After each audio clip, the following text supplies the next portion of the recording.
यकीन नहीं होता बॉबी देओल के करियर का सबसे बेस्ट अगर कोई काम है तो वो ये आश्रम के वेब सीरीज में है। हाँ, इससे पहले भी बहुत सारे ऐसे मूवीज उन्होंने किए हैं जिनको देखने के बाद आपको समझ में आएगा कि भाई इनका जो सिलेक्शन है, टॉपिक सिलेक्शन बोलो या फिर स्क्रिप्ट सिलेक्शन बोलो, वो हमेशा से हट कर रही है और एकदम थ्रिल से भरा हुआ रहा है। MX प्लेयर पे सीजन 1 एंड सीजन 2 आपने देखा होगा आश्रम का, और फाइनली आज के दिन में रिलीज हो चुका है आश्रम का सीजन 3, जिसका नाम दिया गया है एक बदनाम आश्रम। देखो, आपने सीजन 1 एंड सीजन 2 देखा होगा जिसमें आपको समझ में आ चुका होगा कि इसमें दो कैरेक्टर को मिला करके एक तगड़ा सा कैरेक्टर बनाया गया है, जिसको पर्सनली जो मैंने फील किया है वो है बाबा राम रहीम और आसाराम बापू, इन दोनों को मिला करके ही। अब मुझे नहीं पता उनके कितने सारे फैन लोग ये वीडियो देख रहे हैं, आई एम वेरी सॉरी। तो चलो सीधा आते हैं कहानी पे। सीजन 1 एंड 2 में आपको देख करके समझ में आ चुका होगा कि ये पूरी कहानी जो है एक बाबा के अराउंड घूम रही है, जो कि पॉलिटिक्स, पावर और साथ में एक सेक्सुअल डिजायर लेकर के चल रहा है। यानी जिसको पावर भी चाहिए, लोगों के सामने में नेम फेम भी चाहिए, और वहीं साथ ही साथ जो है संभोग का पूरा मौका भी चाहिए। अब लास्ट सीजन में जैसे दिखाया जाता है कि पम्मी के पीछे में बाबा जी हाथ धो करके पड़ जाते हैं, उसके बाद से एक समय के बाद पम्मी को समझ में आ जाता है कि उसके साथ में बाबा जी ने सेक्स किया है जब वो बेहोश थी, यानी एक तरह का रेप किया है। बाबा ने अपने पूरा पावर का इस्तेमाल करके उसके डैड और उसके भाई को मरवा दिया, और उसके बाद से वही इल्जाम उस पर डाल दिया है। और उसके बाद से पम्मी जो है आश्रम से भाग जाती है, और उसके साथ साथ जो एक बदले का आग भी लेकर के चल रही होती है। तो ये था सीजन 2 तक की कहानी। अब आते हैं सीजन 3 में। सीजन 3 में आपको क्या देखने को मिल रहा है, और आपका टाइम वेस्ट होगा या आपको एंटरटेनमेंट मिलेगा? जो आप आशाएं लेकर के बैठोगे इस वेब सीरीज को देखने के लिए, क्या वो सारे एक्सपेक्टेशन पूरा कर पाएगी? इसी बारे में बात करूंगा। अगर आप चैनल पे नए हो तो चैनल को सब्सक्राइब कर लो, बेल का बटन दबा लो और वीडियो का एंड तक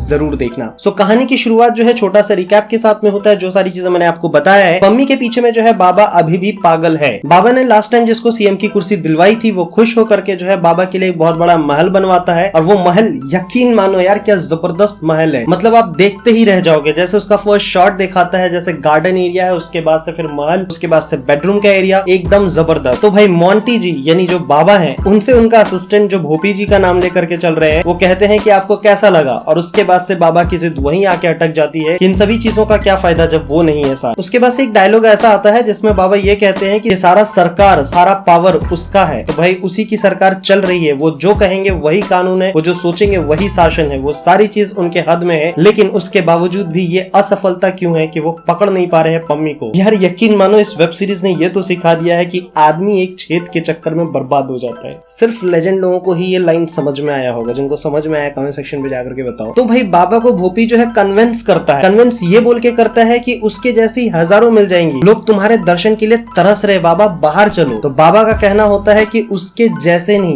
वही चाहिए। यार पम्मी पहलवान ने क्या जादू किया है। देखो ईमानदारी से अगर कहूँ तो स्टार्टिंग के 2-3 एपिसोड मुझे बहुत ज्यादा स्ट्रेच होता हुआ दिखा, बेफालतू का। और वो जो एक सैडनेस चल रहा होता है पम्मी के लाइफ में कि वो भागे जा रही है और बाबा अपना पूरा पावर का इस्तेमाल करके उसको पकड़ने की कोशिश कर रहा है, वो थोड़ा मुझे स्ट्रेच होता हुआ लगा। अब उसके बाद से एक टर्न अप आता है जिसके बाद से आपका पप्पू पूरे तरह से सलामी दे रहा होगा। मैं बात कर रहा हूँ ईशा गुप्ता की एंट्री की। ईशा गुप्ता को देखते ही बाबा की नीयत बदल जाती है, और बाबा कहीं ना कहीं थोड़े से तो ढीले पड़ते हुए दिखे हैं, क्योंकि बाबा उसके साथ में इमेजिनेशन में बहुत ही मस्त वाला योगा करते हैं। यकीन मानो उसके अंदर में कोई भी ऐसा सीन नहीं दिखाया गया जो कि लास्ट 2 सीजन में बाबा ने लड़कियों के साथ में किया है। यहाँ पे ईशा गुप्ता के साथ में जस्ट एक नॉर्मल सा योगा किया है। आप लोगों ने अगर उस सीन को देखा तो आपको देखने के बाद एग्जैक्टली कैसा फील हुआ बताओ कमेंट सेक्शन पे जाकर के। मैं आज इस वीडियो में क्या फालतू फालतू सवाल कर रहा हूँ, अब टॉपिक ही ऐसा, मैं कुछ कर नहीं सकता हूँ। सो ये था पम्मी वाला साइड और बाबा वाला साइड। इसके अलावा थोड़ा फोकस रखा गया है अध्ययन सुमन पे, जो कि भाई एक रॉक स्टार है और बाबा के शरण में आ चुका है, और अभी जो भी गाना बनाता है, जो भी म्यूजिक बनाता है, वो सिर्फ बाबा के नाम पे, यानी जपनाम ही करता रहता है वो अपने गानों में। बाय द वे एक चीज नहीं बताया हूँ, जो सीएम बना है ना सुंदरलाल जी, उनकी दोस्त है ईशा गुप्ता जिसका नाम सोनिया है, और वो आकर के जो है कुछ अलग दिशा देती है। अब आप सोच रहे होगे कि भाई इस कहानी का एंड में क्या है। देखो इस कहानी के एंड में फिर से अनाउंस किया गया है सीजन 4, और वो सीजन 4 में जो है कुछ धमाका दिखाने वाले हैं। मतलब पम्मी जो है बाबा के साथ में शादी करने वाली है।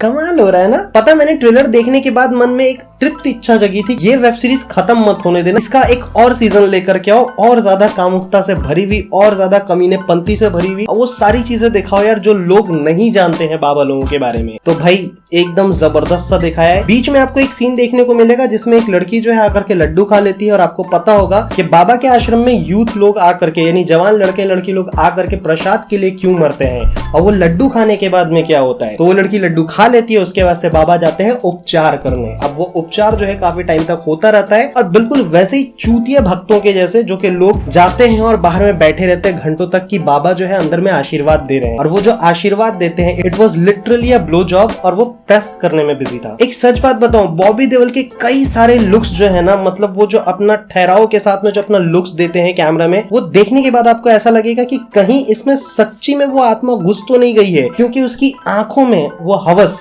उसके फेस पे वो कमीने वाली स्माइल दिख रही होती है। बाय द वे, मोंटी बाबा जी के बारे में जो है आपको और भी बहुत सारी चीजें जानने को मिलेंगी कि उनके पास्ट में जो उनकी बीवी कह रही थी सीजन 2 में कि वो क्या इंसान है, वो पास्ट जो है थोड़ा खुलते हुए दिखेगा। जो भोपी है उसके साथ में उन दोनों ने मिलकर के क्या कांड किया है वो भी बहुत जबरदस्त तरीके से आपके सामने में रखा गया है। तो मेरे हिसाब से भाई ये पूरे तरह से एंटरटेनमेंट से भरा हुआ है। बस आपको जो है 2 सीजन में जो खिंचता हुआ कहानी आ रहा है ना, बस आपको ये लग सकता है, जो कि मुझे लगा है, कि पिछले 2 सीजन से जो पम्मी का कैरेक्टर खिंचता हुआ आ रहा है ना, वो सिर्फ बाबा मतलब उसके पीछे में पागल हो गए हैं।